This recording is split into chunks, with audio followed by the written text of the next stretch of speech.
My name is Elizabeth Bellamy. I'm 26 years old. The night before my Yale Medical School interview, my younger sister Juliet poured an entire bottle of bleach down the front of my only blazer while smiling right at me. I stood there frozen. My mother didn't even look up from her phone and said coldly, "Stop making a scene, Elizabeth. It's just a jacket. You're always so dramatic." My father added, "Your sister is going through enough. Don't ruin this for her." I wore that ruined blazer anyway. 6 hours later, I sat across from the dean of admissions. He stared at the bleach stain, then at my last name, and his face changed completely. He reached into his desk drawer, pulled out a folded piece of paper, and said with disbelief, "Wait, you're her?" What my family tried so hard to erase was about to be the very thing that destroyed everything they built. If you have ever been the daughter your family decided to make smaller, this story is for you. Like the video. Subscribe if you want the rest. And tell me in the comments where you are watching from. Now, let me start from the beginning. I grew up in a 5-bedroom colonial in Wellesley, Massachusetts. My father, Lincoln Bellamy, was a managing director at one of the older asset management firms in Boston. My mother, Bridget, sat on 3 charity boards and on the trustee committee of the Boston Symphony Orchestra. From the outside, we looked like the kind of family the local newspaper covered every spring when they ran their photographs of the Wellesley Garden Tour. I was the older daughter. Juliet came 3 years later when I was 3. From the day she was born, my mother spoke about her differently. Juliet had the right kind of face. Juliet had the right kind of laugh. Juliet had the missing a note. When I came off stage, my mother kissed me on the forehead and said, "You played well, Elizabeth. But Juliet has the kind of face people want to remember. Let her have the spotlight tonight." Juliet was 8 and had not played the piano in over a year. That was how it worked in our house. When I was 10, I opened the second drawer of my mother's dresser looking for a pair of stockings. She caught me. She did not raise her voice. She closed the drawer slowly and said, "Elizabeth, my drawer is private. I don't go through your things. You don't go through mine. That is how this house works." I never opened that drawer again until I was 26. You will hear about that later. When I was 16, I sat at the dinner table and said, for the first time out loud, that I wanted to be a doctor.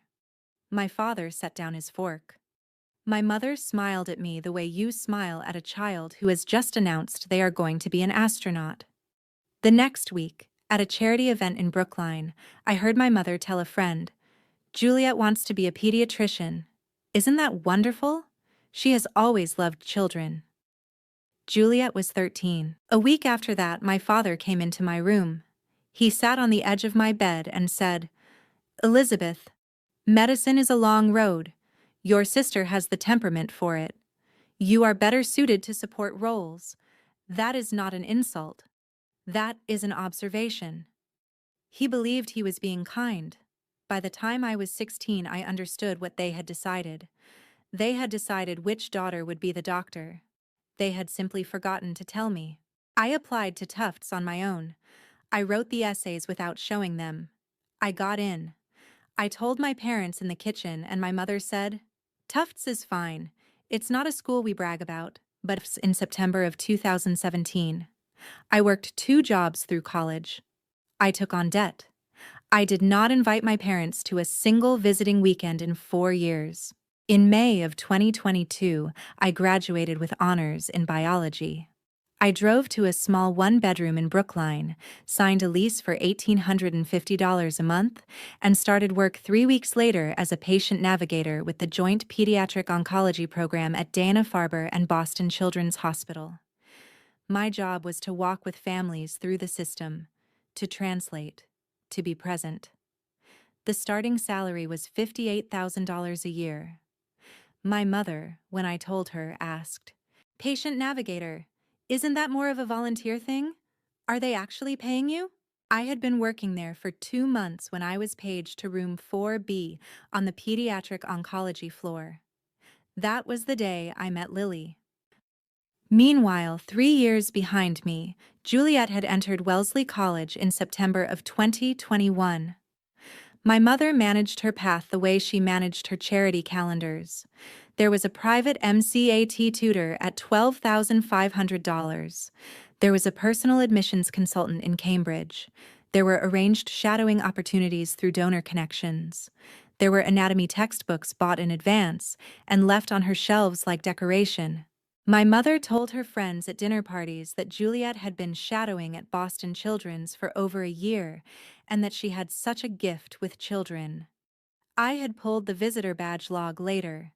Juliet had been on the pediatric oncology floor exactly 4 times in 3 years. Total time, 5 hours and 22 minutes. I had logged 3,200 hours. Only one of us would be told that those numbers mattered, and it would not be told. Lymphoblastic leukemia in August of 2022. Her mother, Sophia, was 38, a housekeeping supervisor at a Cambridge hotel. Sophia had immigrated from Honduras in 2010. Her husband, Patrick Donovan, had been a delivery driver from South Boston. He had been killed on I-93 by a drunk driver in 2018 when Lily was 3. Sophia had been raising Lily alone for 4 years when the diagnosis came. The first day I walked into room 4B, Sophia was crying very quietly in the corner.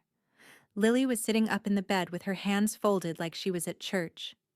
Sophia's English was strong for conversation, but the oncology team had just left after explaining induction protocol, and the words had moved too fast. Sophia did not know what induction meant. Lily thought they were going to put her to sleep forever. I sat on the edge of the bed and switched to Spanish. I told Sophia that induction was the first month of treatment, the strongest month, the one that would either get Lily into remission or tell us what kind of fight we were in.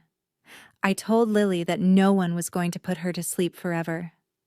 I told her she was going to be very tired for a while, but tired is not gone. Tired is still here. When I stood up to leave that night, Lily reached out from the bed and took my hand. She did not say anything. She just held it. I did not know it then, but she had decided something about me.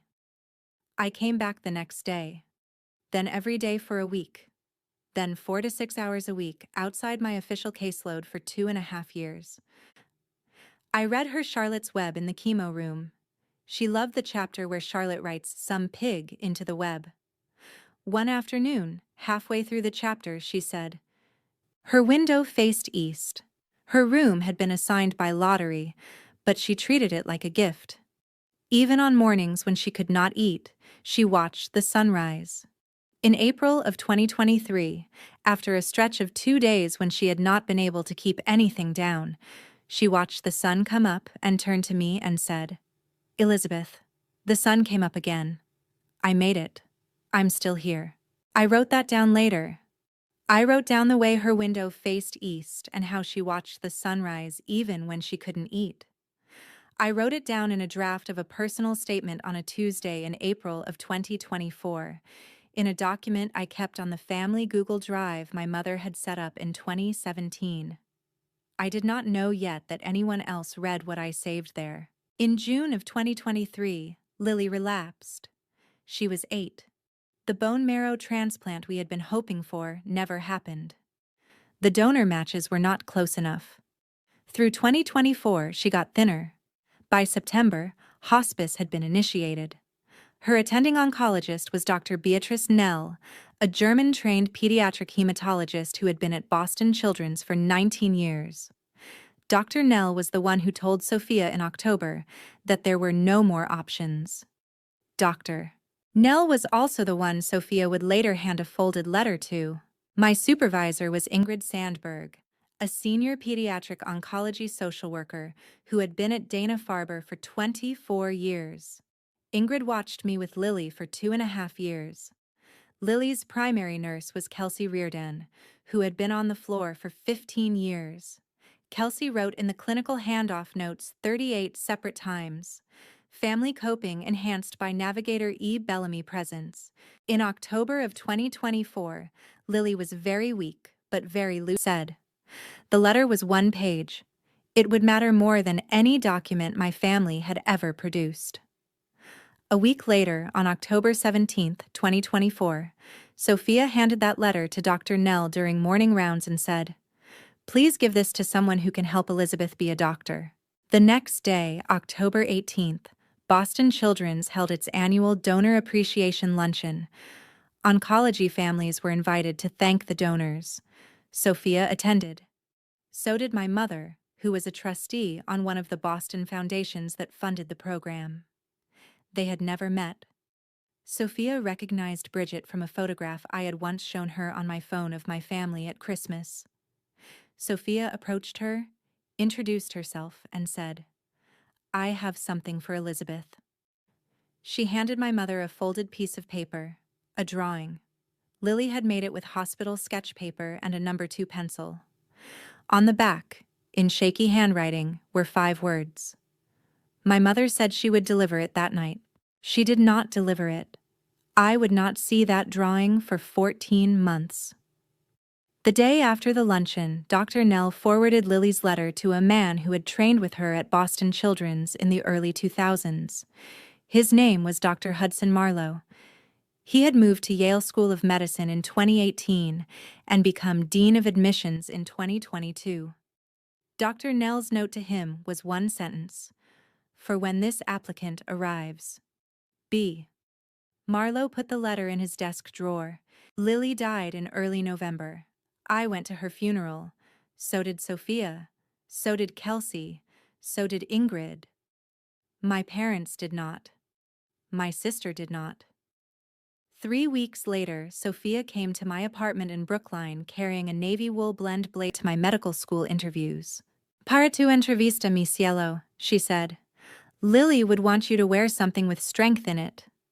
I had no way of knowing then that Lily was already writing the future I didn't see yet. I had not planned to apply for the 2024 cycle.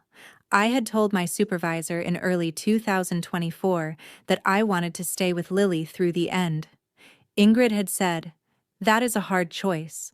That is also a doctor's choice. Make sure you can come back from it." I drafted a personal statement in April of 2024 anyway, knowing I would not submit it until the following year. I wrote it on a Tuesday afternoon. I saved it on the family Google Drive because that was where I had saved every important document since high school. I wrote about Lily by name. I wrote about Sophia. I wrote about her window facing east. I wrote about the sentence I had said to her in Spanish on the first night we met. I closed the document at 6 in the evening and forgot about it. I did not know that 12 nights later, at 2:18 in the morning, my mother had opened the file. I did not know that 13 minutes after she opened it, she had texted my father about it. I did not know that less than 4 weeks later, my sister Juliet would submit her own application to Yale School of Medicine with my words inside her essay. Juliet was accepted in March of 2025. She matriculated in August. By February of 2026, she had completed 8 months as a first-year medical student at the same school I was about to interview at. I submitted my application in October of 2025. I received the interview invitation in January of 2026. The interview was scheduled for Monday, February 16th. My mother called me the Thursday before. She said, "Months." I said yes. I would not have, except I thought a family dinner before a moment that important meant something. I drove from Brookline on Saturday afternoon, February 14th, 2026.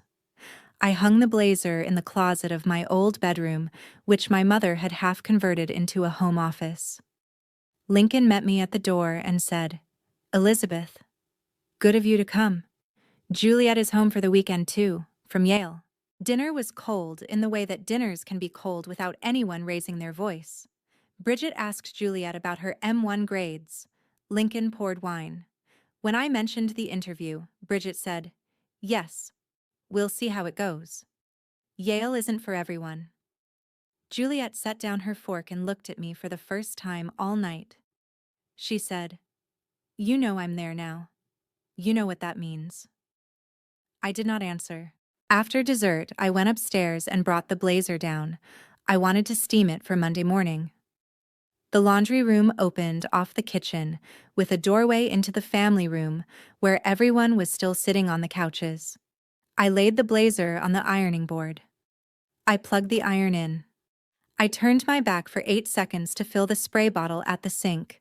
When I turned around, Juliet was standing in the doorway with a gallon bottle of Clorox bleach. The cap was off. She walked to the ironing board, lifted the bottle, and poured it down the front of the blazer. She did not stop until the bottle was nearly empty. The wool absorbed it. The bleach hissed against the warm iron. The stain bloomed orange and yellow across the navy fabric, 18 inches long. She looked up at me and smiled. My mother, from the couch, did not lift her eyes from her phone.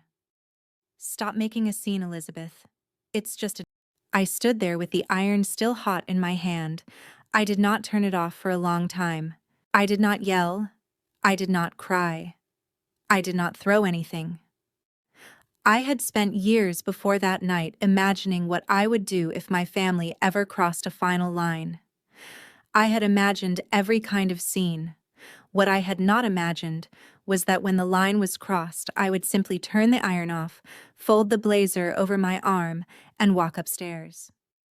Juliet returned to the couch. Bridget did not look up.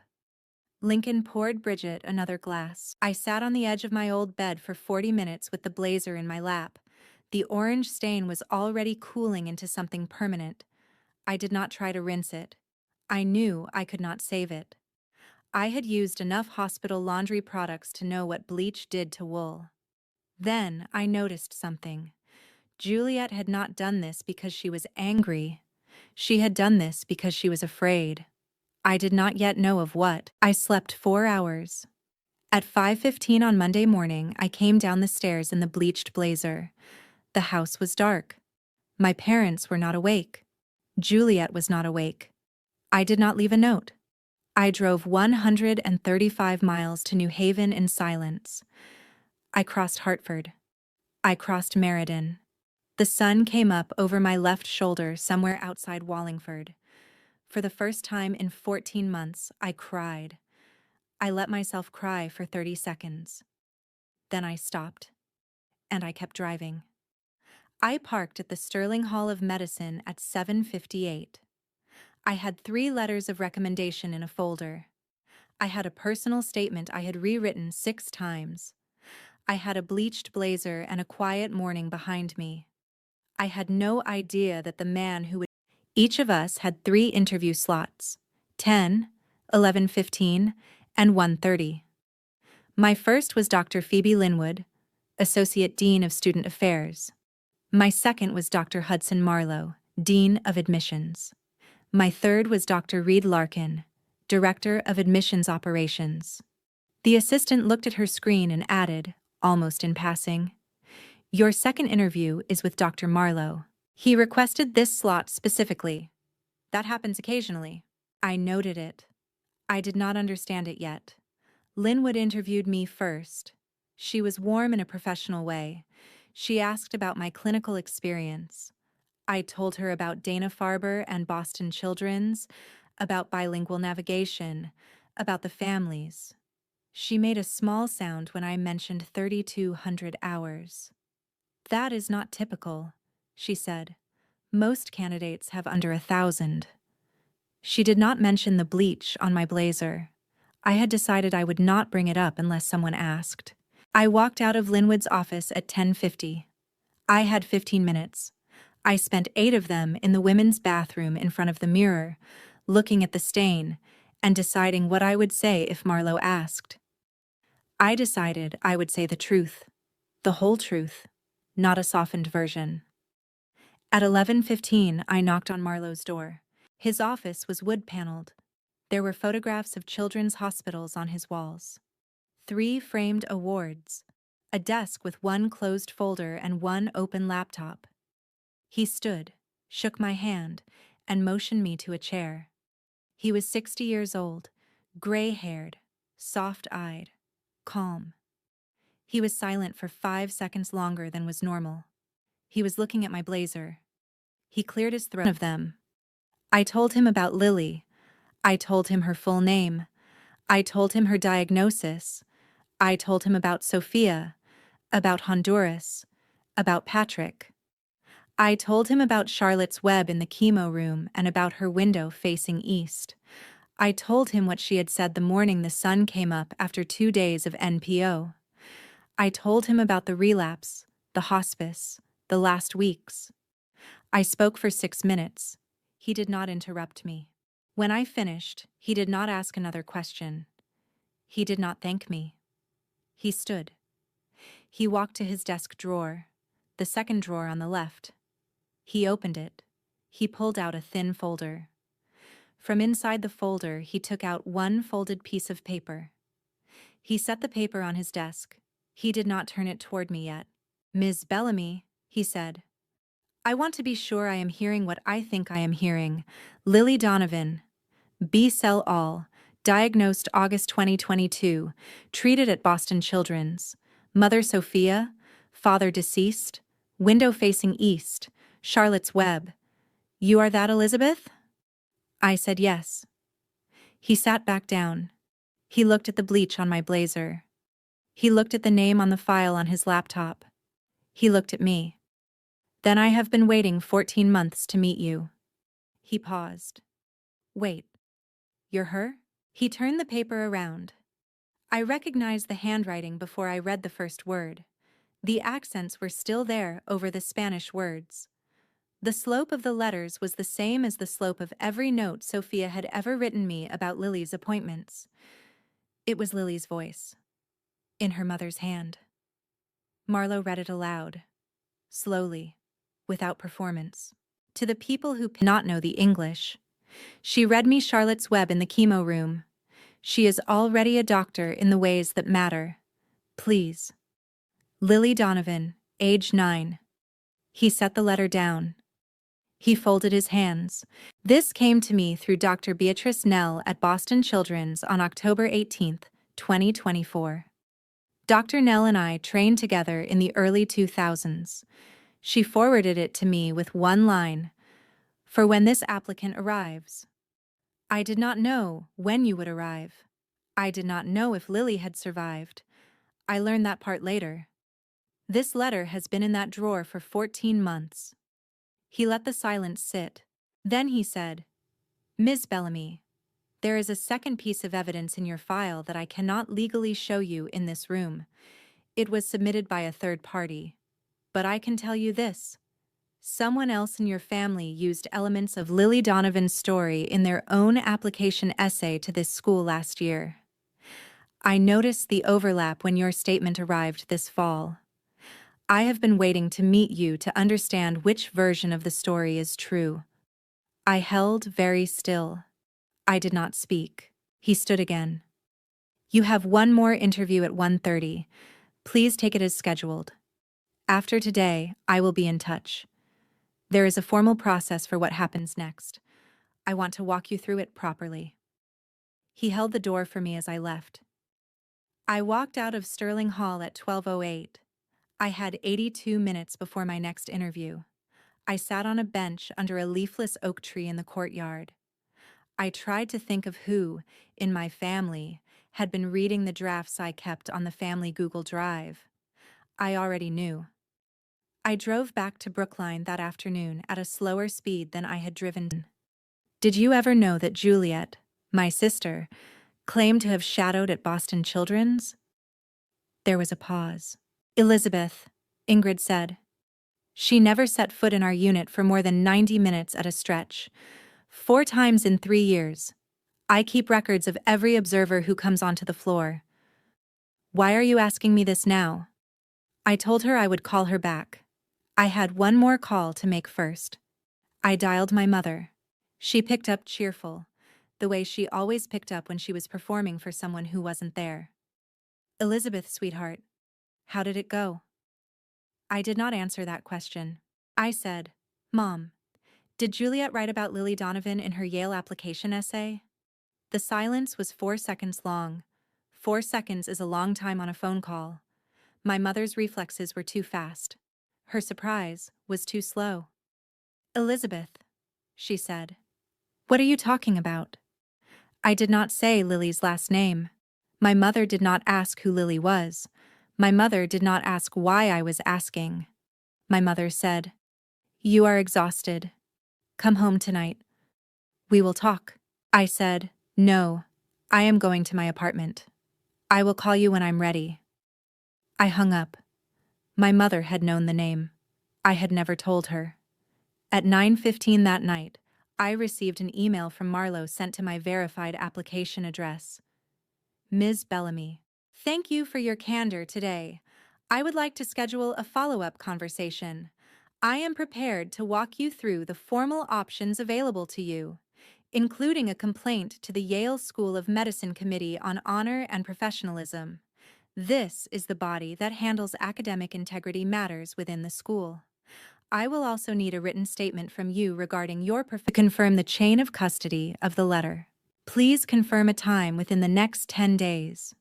Hudson Marlowe, M.D., Dean of Admissions. He attached a one-page summary of the committee's process. Complaint filed and reviewed in 2 weeks. Investigation in 4 to 6 weeks. Formal hearing. Decision. I scheduled the meeting for March 3rd. That gave me 2 weeks to find every piece of paper my mother had ever touched. I sat on the floor of my apartment with my laptop and a yellow legal pad. I opened the family Google Drive. I went to my personal statement draft, the one I had written in April of 2024. I clicked on version history. The document had been modified 23 times between March 14th, 2024 and May 12th, 2024. All by me. There was one access entry that did not match my pattern. May 14th, 2024, 2:18 in the morning. Account: Bridget Bellamy. No edits. Just viewed. I wrote on the yellow legal pad. Patient Navigator Log. Ingrid will pull. Boston Children's Badge Log Juliet. Hospital Security will pull. My draft personal statement. Google Drive version history. Juliet submitted Yale essay. Committee can request. My mother's text messages. Only if Lincoln will hand them over. The drawing. Where is the drawing? There was one part of the file Marlowe could not show me. A part written by my mother. I would have to find that one myself. The honor committee process began on March 4th. I drafted a formal request and sent it to Marlowe. I asked the committee to compare my submitted personal statement from the 2025 cycle with Juliet's submitted personal statement from the 2024, with Google Drive version history showing my authorship dates. Marlowe replied within 18 hours. The request had been received. The committee had authority to perform the comparison under Section 4.2 of the Honor Code. The process would begin Monday. I had set something in motion that I could no longer take back. I did not want to take it back. That same week, Ingrid sent me 3 files. She had requested the records on Monday morning through hospital security under the Internal Volunteer Coordination Audit Policy. She had been at Boston Children's 24 years. They trusted her. The first file was my patient navigator log, 3,200 total hours across my caseload. 1,180 of those hours were specifically with Lily Donovan and her mother. Bedside reading, translation, family conferences, hospice support. After-hours visits I had logged because I had been trained never to leave navigator time unaccounted for. The second file was the visitor badge log for Juliet Bellamy, 4 entries. Total cumulative time, 5 hours and 22 minutes across 3 years. Visit 1, April 23, 2022, before Lily had ever been admitted. Visit 2, November 12, 2022, on the floor, but never in Lily's room. Visit 3, May 6, 2023, brief, never in Lily's room. Visit 4, February 18, 2024, brief, never in Lily's room. Juliet had never met Lily Donovan. The third file was Kelsey Reardon's clinical handoff notes, 38 entries referencing my presence with the family. Ingrid attached a note to the package. Elizabeth, I have been a social worker for 20 once. 5 hours and 22 minutes. That was the entirety of the relationship my sister had claimed. In early March, Marlowe called me on the phone.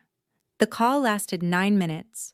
He spoke in the same procedural tone he had used in his office. Ms. Bellamy, the committee has completed its comparison of the two essays. The overlap is substantial. Specifically, the phrase, "Her window faced east, and she watched the sunrise even when she couldn't eat," appears verbatim in your sister's submitted essay. The probability of two siblings independently writing that sentence about the same patient is, in our view, 0. The committee will require one more piece of evidence before escalating to a formal hearing. Is there anything else in your family's possession, anything physical, connected to Lily Donovan? I knew the answer. I just did not know where it was yet. I called Sophia that night. I had not called her in 4 months. She picked up nervous, the way she always picked up when she did not recognize the number on the screen, but recognized the name. "Sophia," I said, "I need to ask you something. Did you ever meet my mother in person?" The silence was very long. "See, Elizabeth. Una vez. October before Lily passed. There was a charity day at the hospital, a donor lunch. Your mother was there. I recognized her name because you had mentioned her. I went up to her and I said, 'I have something for Elizabeth.' She told me she would deliver it to you that evening. I gave her the drawing Lily made for you. I asked her to describe the drawing. She said it was pencil on a hospital sketchpad page. It showed me sitting in a chair beside Lily's bed, holding her hand. On the back, Lily had written, in her own shaky handwriting." There was a longer silence. She started crying very quietly into the phone. She said, "Mi cielo, I thought you had it. All this time, I thought you had it." I stayed on the phone with her for 45 minutes. I told her what was happening. I told her about the Yale committee, about Juliet's essay, about the letter Marlowe had in his desk. She listened without speaking. At the end, she said, "What do you need me to do?" I told her I would call her back. There was something I had to do first. On the evening of March 30th, my father called me. He had not called me in 14 months. His voice was hoarse. He said, "Elizabeth, I need to see you. Not your mother, not your sister, just me. There are things I should have said years ago.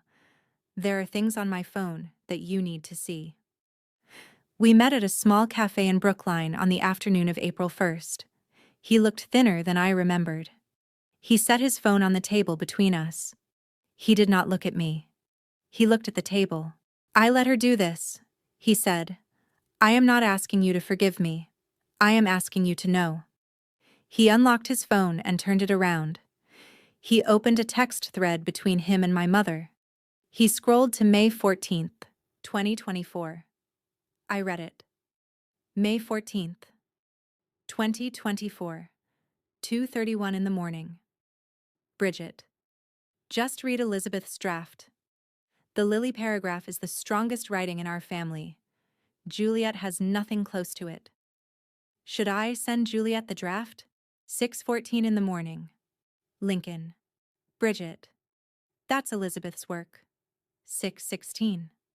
Bridget. Elizabeth will write something else next year. 6:21. Lincoln. 6:22. Bridget. Lincoln. We have one shot to get one of them into Yale. Juliet's MCAT isn't strong enough on its own. This is parenting. There were 52 more messages in the thread over the following 10 months. Most of them were small, reminders, coordinations. Some of them were about which clinical anecdotes Juliet should reference in her secondaries. 2 of them were about the fact that Elizabeth might apply the following year, and what to do about that. My father airdropped the entire thread to my phone, 52 screenshots, plus a 140-second voice memo he had recorded himself the night before in his car. He gave me the voice memo too. He said, "I should have said no." I said nothing. That is the same thing as saying yes. I left the cafe with everything I needed. That weekend, on April 4th, my mother called me. She said, "Come home Sunday. Your father needs you here. This has gotten out of hand." I went home. I did not go for her. She opened the door with her arms folded. She said, "Elizabeth, we can fix this. Drop the complaint. We can make this go away. Juliet doesn't deserve to have her future destroyed over a sentence." I asked her if I could use the upstairs bathroom. I walked past her. I walked up the stairs. I walked past my old bedroom. I walked into the master bedroom. I opened the second drawer of her dresser from the top.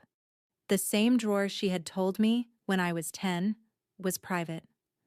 Underneath a stack of folded silk scarves, exactly where she had said her private things lived, was a folded piece of hospital sketchpad paper. I penciled letters. "For when you graduate. Lily, age 9. I took a photograph of it where it lay. I closed the drawer. I put the original in the inner pocket of my coat. I went downstairs. The whole family was in the dining room. Juliet had been notified by the Yale committee on Friday that an investigation was open. Her face was streaked, but practiced. My father was looking at his plate. My mother was looking at me. I put the sketch face up on the table. I said, "This was given to Mom on October 18th, 2024, by Sophia Donovan at the Boston Children's Donor Appreciation Luncheon. It was meant for me." Mom kept it in her dresser drawer, second from the top, under the silk scarves. The child who drew this was 9 years old. She died 3 weeks later. Her name was Lily. Juliet opened her mouth. "Elizabeth, you don't understand." I cut her off. I did not raise my voice. I said, "Juliet, I have your essay. I have my draft. I have the badge log. I have Mom's texts to Dad. I have the sketch. I am not asking you to understand. I am telling you what is going to happen on Wednesday." My mother reached for the sketch. I put my hand on it. She pulled back. She said, "You have no idea what you're doing." I picked up the sketch. I held it where she could see it. I said, "Lily did. She knew before any of us." I walked out of the house. I did not look back. That night, I called Sophia. I asked her if she would be willing to testify at the Yale Honor Committee hearing on April 8th by video conference. She was quiet for 12 seconds. She said, "Mi cielo," so somebody would listen. I am the only one who heard her voice that day. "I will speak." Then she said, "You wear the blazer, Elizabeth. The bleach, too. Wear all of it." Lily would. On the evening of April 7th, the night before the hearing, Juliet called me. Her voice was broken but practiced. "Elizabeth, please, I will lose everything. I will lose Yale. I will lose my future. I am 23 years old. I made a mistake." I said, "Juliet, you did not make a mistake. You wrote 5,000 words about a child you saw for less than 6 hours total. You watched her die from a paragraph our mother handed you. That is not a mistake. That is a decision you made over months." She said, "You don't have to do this tomorrow." I said, "Yes, I do." She hung up. I saved the call to my phone records. At 11:18, my mother left me a voicemail. 4 minutes and 12 seconds. "Elizabeth, listen to me. If you do this tomorrow, your sister will be dismissed from medical school. She will never become a doctor. Is that what Lily would want? Lily would want both of you to be doctors. Lily would want healing. You are the one tearing this family apart. Drop the complaint. It is not too late. Your father agrees with me. We can fix this." At 11:23, my father texted me separately. "Your mother does not speak for me. Do what is right. I love you." I did not save my mother's voicemail to play in the meeting. I did not have to. I had already saved the only voice that mattered.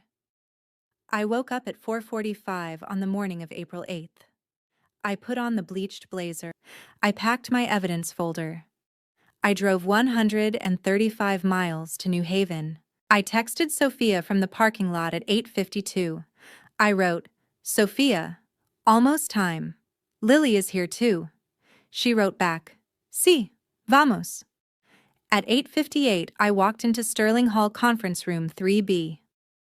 My sister was already at the table with our family attorney, Stanton Hargrove. The committee was assembling on the other side. My parents were in the hallway. They were not allowed in the room. The hearing was about to begin. The conference room held 6 people. On the committee side, Dr. Hudson Marlowe as chair, Dr. Phoebe Linwood, Dr. Reed Larkin. On the other side, Juliet, with Stanton Hargrove seated behind her as advisor. A camera on a tripod recorded the proceedings. Ingrid Sandberg sat against the back wall as a professional reference for me. A laptop on a side table was connected to a secure video line. Sophia would join at 11:30. Marlowe opened.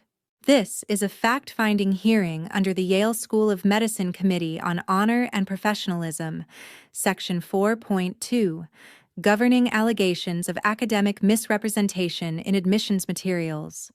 Ms. Juliet Bellamy is the subject of this hearing. Ms. Elizabeth Bellamy is the complainant.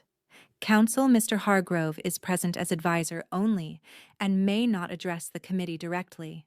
The hearing will be recorded per committee protocol. Ms. Elizabeth Bellamy, the complainant's floor is yours." I set my evidence folder on the table. I opened it. I started with the numbers because the numbers did not have any emotion in them. Patient navigator log. 3,200 total hours, 1,180 hours, 4 visits, 5 hours and 22 minutes total across 3 years. None of those visits occurred in Lily Donovan's room. Juliet never met her. Linwood wrote silently. Larkin looked at Juliet. Juliet did not look up. Hargrove tried to object. Marlowe held up his hand. "Counselor, this is not a court. This is a hearing on academic integrity. Continue, Ms. Bellamy." I did not raise my voice once. I would not need to. I placed 2 documents side by side on the table. My original draft from April 2024, with the Google Drive timestamp printed in the corner. Juliet's submitted Yale essay from June 2024, provided by the committee. I underlined one sentence in red on both. My draft. April 14th, 2024. Her window faced east, and she watched the sunrise even when she couldn't eat. Juliet's submission. June 11th, 2024. Same sentence, word for word. Larkin said, "And the patient. Did Ms. Juliet Bellamy treat this patient?" I said, "She visited the floor 4 times. She never met Lily Donovan." Juliet's hand pressed against her mouth. At 11:30, Sophia's video connected. The audio was clear. Marlowe asked her to confirm the origin of Lily's letter. Sophia confirmed. She described the day she had written it. She described handing it to Dr. Nell. Marlowe then read the letter aloud, slowly, the same way he had read it to me in his office 2 months earlier. "To the people who pick who is a doctor, please pick Elizabeth Bellamy. She held my hand when I was scared. She told them my words in Spanish when my mommy did not know the English. She read me Charlotte's Web in the original letter face up on the table." The silence lasted 12 seconds. I counted. Juliet was crying now, not performing, crying. Marlowe asked Sophia if she wanted to add anything. She paused. Then she spoke slowly, in English with one phrase of Spanish. "My daughter Lily. She loved Elizabeth. She did not know who Juliet was. She never met Juliet. I never met Juliet." Until October 18th, 2024, when I went to a hospital event, and I gave Mrs. Bellamy a drawing my daughter made for Elizabeth. She told me she would deliver it. She did not.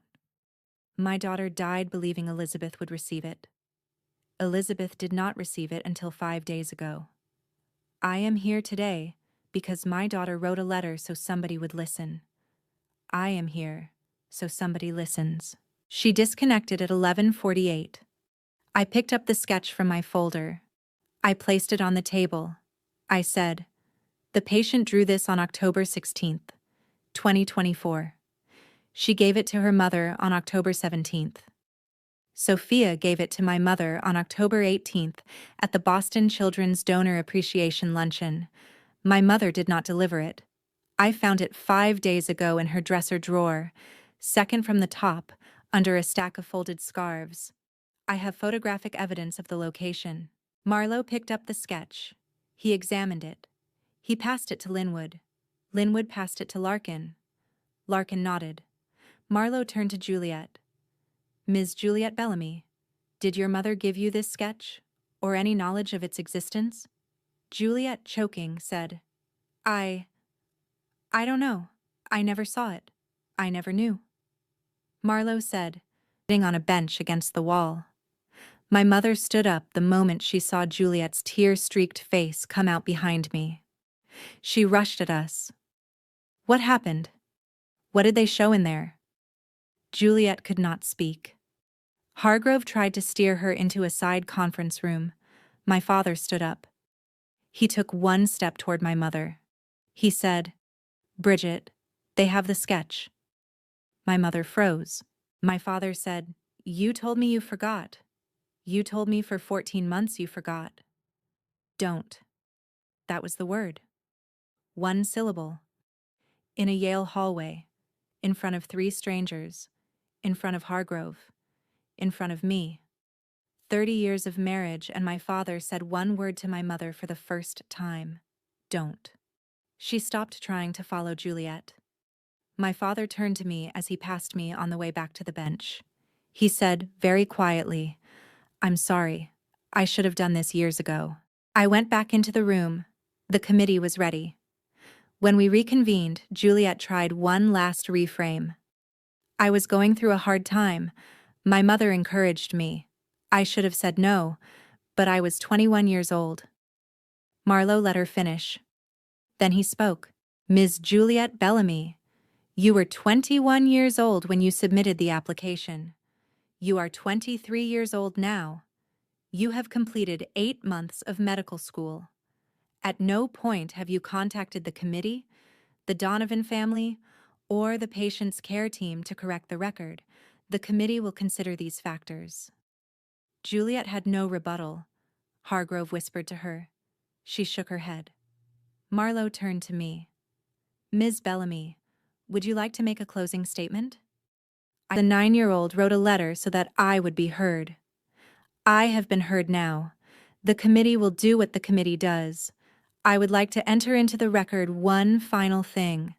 Lily Donovan was a person. She had a name.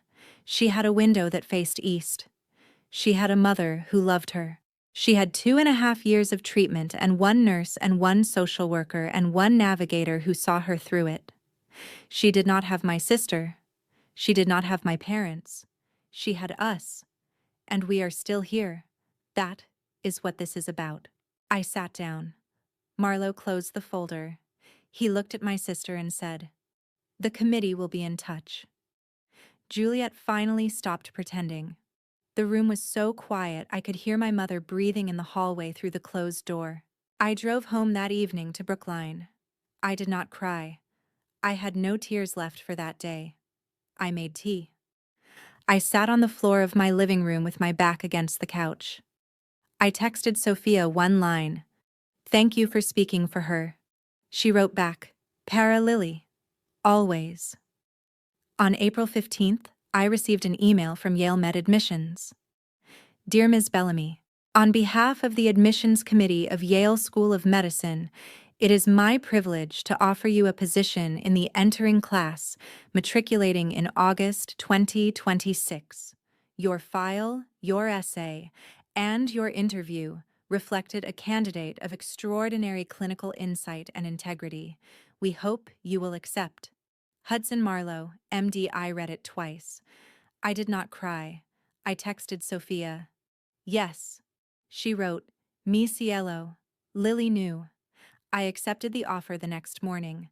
I told no one in my family for 4 days. On April 22nd, the Yale record over an 8-month period as an enrolled student. My father called me that afternoon. He talked for 20 minutes. He did not ask me to reach out to Juliet. He said, "I am separating from your mother. I have already signed a lease in the Back Bay.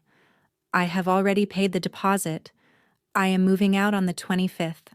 I am not asking for forgiveness. I am asking for time to do the next part right. I would like to see you when you are ready." I told him I would see him. I did not say when. On April 23rd, at 9:14 in the evening, my mother sent me one text. "You destroyed your sister. I hope Yale is worth it." I screenshotted it. I did not reply. I did not block her. I left the text sitting in the thread. I had not destroyed anything. I had simply stopped holding it up. On Saturday, May 9th, I drove to Brighton. Sophia lived on the second floor of a brick walk-up off Commonwealth Avenue. She had moved there after Lily died because the apartment in Cambridge had too many ghosts in the hallway. The new place had 2 bedrooms and a kitchen with a small wooden table by the window. She had made sopa de pollo. There was a candle on the table. There was a small framed pencil drawing on the wall above the table. Sophia had framed it herself with a frame she had bought at Goodwill for $3.50. The drawing was the sketch. We ate. We talked about Lily. We talked about Yale. We talked about Patrick. We talked about what Sophia wanted to do when she had saved enough to leave the hotel. She was thinking about studying for her LPN. After lunch, she stood up and brought a small sewing kit to the table. Inside the kit were a spool of white embroidery thread, a small embroidery hoop, and a needle. She said, "Para Lily." She turned the blazer inside out. She opened the lining on the inside front, near where the heart would sit when buttoned. With the embroidery hoop, she fixed the fabric in place. Then she threaded the needle with white thread. We worked in silence. Her stitches were careful, slow. I held the fabric taut. The light from the window crossed the table at an angle that did not move for 40 minutes. When she was finished, she cut the thread with a small pair of kitchen scissors. On the inside lining of my blazer, in clean white embroidery, was a single letter. L. She tied off the thread. She turned the blazer right side out again. She held it up to the window. The bleach stain was still there. The orange-yellow ghost of February still ran down the front of the navy wool.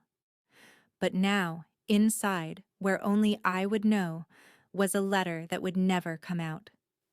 She said, "Now Lily is inside me shallow, where no one can take her again." I said, "Sophia, thank you." She said, "No. Gracias a ti, por escucharla."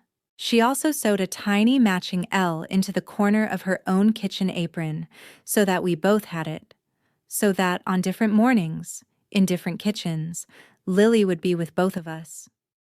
I drove home that evening through a Boston sunset that ran orange along the Charles.